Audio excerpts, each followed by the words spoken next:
You know it's not a great sign that your ski week is going to go well? The blossoms on the trees starting to bud. Neither are the wave clouds setting up over the mountains.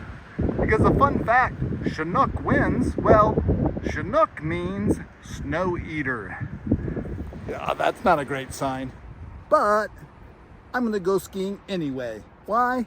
Well, it's the last opportunity to squeeze the last drops of blood out of the turnip of the world's crappiest ski season. Well, before we hit the ski resort, let's take a look at the lake. This is the year I told myself I'm gonna do more kite skiing because it's really fun and I never do that much.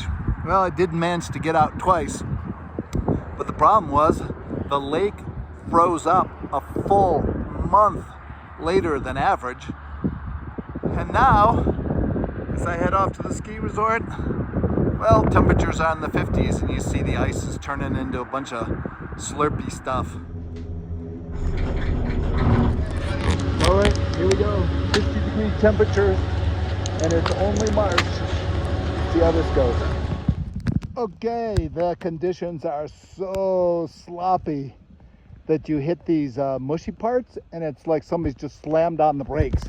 And I almost fell up here just because it got so slow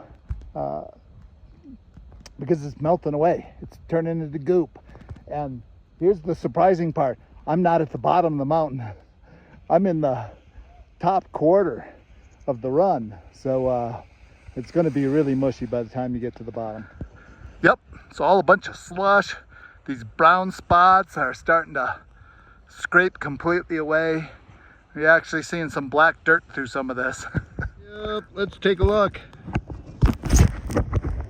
Oh yeah, the grass is coming up through the runs.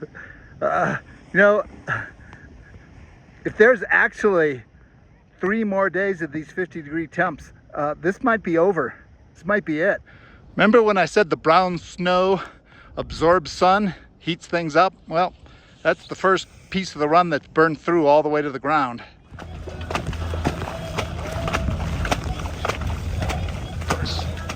Okay, that might be it. Unless something really drastic happens with the weather.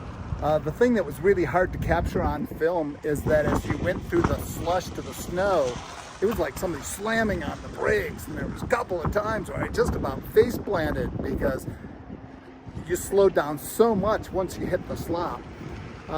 Plus, it's just super hard on the knees, and you know, not that fun. The question will be, I'm gonna drive back down to the Front Range tomorrow. I'll have to drive by the ski resort. Will I get lured in? Will I get suckered into like maybe taking one last run? I don't know, we'll see. Did I get that last day of skiing in? No, that really wasn't very fun. And like I said, it was really hard on my knees to ski through that slop. So I just packed up and headed home. Down to the Front Range, that is. So where am I now? I'm in Boulder on the creek path. And the temperatures, it's in the mid-90s.